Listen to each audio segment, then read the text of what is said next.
What's up, YouTube? Got Chris here back with you from the Patriot RC, and this is one of my dirty little purchases over the wintertime. Oh, the transmission out here is from my previous video.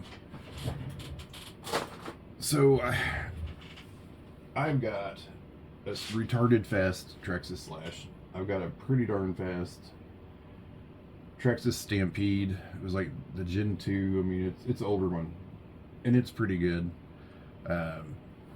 Saw this on Amazon after watching a few videos. Let's try some stiction there on the shocks. It looked good. It was all revised, super thick dog bones. Great steering on it, actually. On paper, this car should rock. And again, I've seen multiple videos where people are like, oh, this thing's indestructible. It's a great little basher, fun little car. Out of the box, this thing does 40 miles an hour on 3S. The cover off, which sits in there beautifully.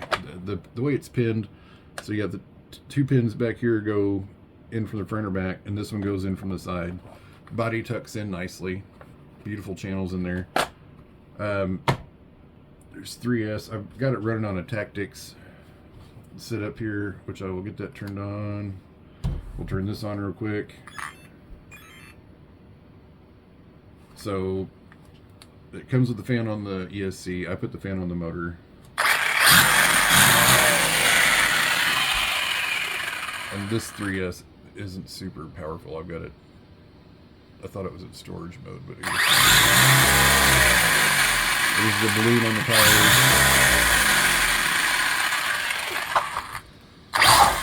This locked up nicely.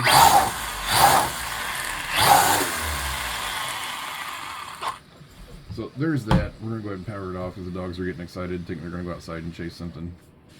So there's that. So anyway, when I bought this, it was early to mid-December. It was cold here in the Midwest. Took it out for its first run, and here's my thing. So this battery pack, I've taken it out of its hard casing just because the chargers that they come with, this thing took like was it like 3 hours to charge. It's a 3S's. I got them all labeled number 2, and honestly, it took forever to charge on the stock chargers. So I took them out of that. I decased them so they can be ran through my charger. There's another one that I've got. This is a 2S. But yeah, you just pinch one of the ends with a pair of channel locks. It cracks the glue on them, and you just peel them apart. It's a great concept. They lock. They're made to lock in there. A little bit of foam glued here and a pad down there, and they stay put. They go nowhere, and you get rid of these damn things. So anyway, my first run on this, me and a buddy were outside. It was probably 40 degrees. It wasn't super freezing, sub-zero or anything. Drove it, and it barely, and I mean barely. I have a Toyota MR2 parked outside in the driveway. Well, it's not there anymore. But it hit, and immediately the shock towers disintegrated. I mean, it broke into like 3 pieces. They were still attached because of the screw up here in the front. So completely disintegrated. I still got the plastic one in the back. So purchase. Took a week to get this in, replaced with the aluminum, got it thread locked. And so, yeah, about a week. By the time the parts got in and everything, got it back together, went back outside, and this time there's a little bit of snow on the ground, not super cold, but cold enough, and run it through the yard. And the first break was within 2 minutes, maybe 3 minutes tops. So the battery pack's been charged, and then I discharged it, charged it back up. Second run, going around the yard, and it runs great on some decent level ground. I've got an acre of ground, and last fall we had moles making mounds everywhere. It takes the bumps pretty good. It doesn't eat it like the Traxxas does, just because of the sheer size. But it hit a bump and went completely. This side hit a tree, came in, it snapped everything in here. The axles were still good. This link popped off, as did this one. But this shattered into pieces. The C-cups, the bearing carriers and all that, or the carriers in here broke. I found parts. 2 weeks, 2.5 weeks, got shipped, got put in. So this is all brand new down here. Shock towers are now brand new. And we still have yet to run this thing 10 minutes. Third outing. So 3 runs, 3 repairs, and still not a total of, I'll be generous and say 15 minutes total. And that's being very, very generous. Get it out again. And now it was early spring, after December, January. So mid-March. Yeah. Get it out. We go over to the university, nice flat parking lot, and the thing screams. It handles beautifully. For as small as that little miniature servo is, it puts in some work. It really does put in some work. And I know before anybody says anything, I know that hits, but that is at the max of its travel, and it's not being restricted. It's not pushing back. It just makes contact. So anyway, God, it drops nice too. The shocks sit beautifully. Like I said, there's some stiction from where it was sitting, but it's been sitting for about a month now. So at that outing, we clipped. So it was this one. This one clipped a curve on a turn, so it wasn't under a lot of power, but it was probably still 20 miles an hour. It bounced. It came right back and went about its business. Come down to the other end of the parking lot and let off the throttle, put it into a turn, and this hit. And as it's turning this way, this wheel hit the curb, knocked the pin out that is retained by this little screw right here. If you can see through my fat fingers. So the pins are just retained by that little screw. It's a big parking lot. I went and looked and looked and looked and looked and looked for just that pin. That's all it broke. Could not find it anywhere. Looked all over.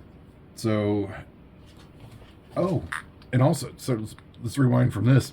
So when this broke, it broke this steering link down here at the bottom. Cannot be found. Cannot be found. Contacted the seller and they're like, well, you can start a return. You pay to ship it back to us and we'll do a return on it. Although it was your fault that it's broke, and whatever. And now that I look at that, these are coming unglued. That's great. These are not stock tires though. These are aftermarket tires that are, I don't remember. But anyway, so we got a whole nother one. So this is version 2, but I kept the parts that I upgraded on and sent the other one back. So anyway, so that broke, this broke, and could not find the pin.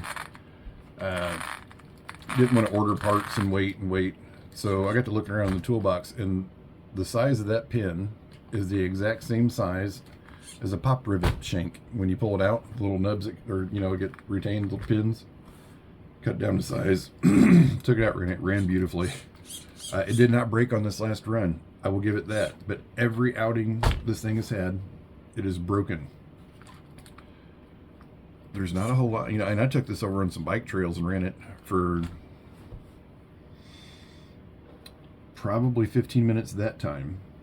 And then got off the bicycle trails because there's poison ivy everywhere. But there's some residual mud. And it jumped good. It landed good. It drove good. It steered good. But as soon as we got into a parking lot, like I said, on that second turn, popped the pin out of here. And so I'm at the point where I just don't even want to drive the damn thing anymore. It's nice. In a baseball diamond, I probably will.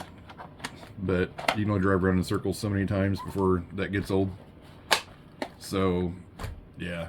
It's a good car. This is the Wltoys, in case you didn't know. 124008. And these are some very nice wheels. They are very, very sticky compared to the stock wheels and tires.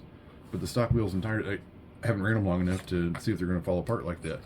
But if we look at this one, where'd it go? Yeah, right there. We are coming unglued in that one section on the outside. Haven't checked the others, but these things balloon so much. It's just, once you get it past half throttle, there's no difference between full and 3/4. It is just balls out, insane speed on a little bitty car.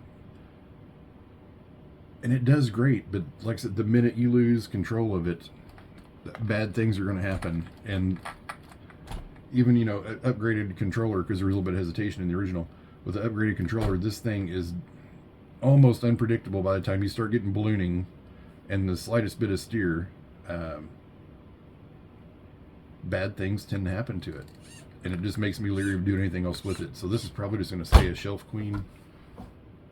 I don't know what else to do with it. On paper, it should be a great car, and the axles are tough. I'll give them the axles part, but it's a little lackluster when you have to wait for weeks for parts, and that's if the people with the parts have them in stock. A lot of the parts that when I had to order, was going to order all this, that you're looking at weeks and weeks of wait time. Finally found one guy on eBay who has a store where he sells a lot of WL stuff, and he had pretty much that whole section there, and so there we go. So I've got some leftover parts from that. It's just not again, it's a great fast car, very responsive on pavement and dirt. These tires are really, really good. I enjoy them. I think they're RC all-wheel drive, if I remember correctly. Or no, the OGRC is what these are. And it does great on pavement too. They're very grippy. They're very soft and kind of semi-sticky, but they do great. But again, the thing is just, it's not like my Slash where something breaks on it, which the only thing I've broken on my Slash is one rear axle, and they're the stock plastic axles. And it's on a Castle system that'll run 4S? 4 or 6S? I think it's 4S. Yeah, it run. Anyway, that thing's only broken one drive shaft, and that's when I put these Stampede wheels on it, which are much larger and much wider. And it got into a high traction situation and just snapped the one back axle. The parts were, I think it was $250 at my local hobby store, maybe a little bit more than that other than the gas driving there, but it was in stock right there on hand, didn't have to wait for anything. And since then, I have taken the Slash out. I don't want this to become a Slash video. I will do one for the Slash in a minute, and we'll discuss the antics of it on the trail. But yeah, this thing, it's nice. If you're going to run parking lots or a very wide open area where there are 0 to a couple obstacles to avoid, it's a great car. It really is. It's fast, it grips good, it steers good. The shocks are very responsive, actually. I know they look a little sticky, but that's a good drop. There's chassis slap on full compression, but not much. The bumper makes you worry, but this thing's taken some beatings, some hard landings, and everything's right where it's supposed to be. But yeah, if you got an open area you're going to mash it on, I won't do it on concrete. I won't do jumps on concrete and stuff like that because you're just begging for more repair bills. It's a fun truck if you can keep the tires on the beads, if you can keep from hitting stuff on the front, and if you can find parts. That's the thing. If you're going to buy this, plan on buying a set of shock mounts, which you get the front and rear with it. Get your lower control arms. I do have an extra set of beefed up actual C-hubs and all that, and carriers and all that. So, but other than that, parts are really hard to find. It's a lot like the MJX. There's a few. I know the hunting coming in here. This chassis is like 3 or 4 other models. I don't remember the names. I've lost interest in them, to be honest with you, after trying to find the parts. But the only difference between all those models is the steering linkage and stuff. So not all of them are the same. They look similar, but are not the same. So don't be misled on finding parts for that. Again, it's got a great powerhouse. It runs quiet. It runs cool. Never overheated. But again, it's never ran long enough to overheat. So there it is. The Wltoys 124008. I'm surprised I remembered that without having to look at anything. That's it. Good car in wide open areas. If you're in parking lots, make sure there's no parking blocks. I tried running this on a very wide, probably 15-foot wide bike trails with jumps and stuff in it. You know, high banks on the left and goes to the right and jumps in the middle. It did good, but the minute you hit some slight erosion washouts, these little tires, and again, they are little, these little tires fall right into those ruts and you lose control. The car wants to do, physics takes over, let's put it that way. And when physics take over, this thing goes places you don't want it to go and hits things you don't want it to hit. And that is the downfall of this. It's not, this is meant for road bashing people with no common sense and can wait a long time for parts. Again, baseball diamonds, knock yourself out. It does not do good in grass. It is so low. Even when we cut our grass at my house, this, I can get about 10 feet under speed, and then it loses speed because it's just being suspended. So yeah, I think it's enough rambling about this. I don't know where else to go with it. I didn't really want to shoot this video on this car, but it's my dirty secret. I can't say it's a guilty pleasure. It was a midwinter, hey, let's go out and do donuts in the snow with a few different things. The Slash is another one. You can't get in deep snow with it. My Stampede, I can get into some deeper snow, but it's only 2-wheel drive. So I figure I'd give this a shot, you know, and like I said, it just won't stop breaking. So this is the little car that should be. I think this would be great in a 1/8 scale, but if we're going to go that far, get Armatyphon or a Losi and enjoy it a little better. And that's that. Yeah, we'll just leave it at that. You guys have a good one. Sorry for my ramblings on this thing, but that's my review for it. There's a lot of, not even a lot. There's probably 10 or 15 people that actually review this, and the places they run and say it's great are the places I've told you it would run and probably be great. Baseball diamonds, open roads. And you try it anywhere else, it's going to break every time. So see y'all later. Thanks.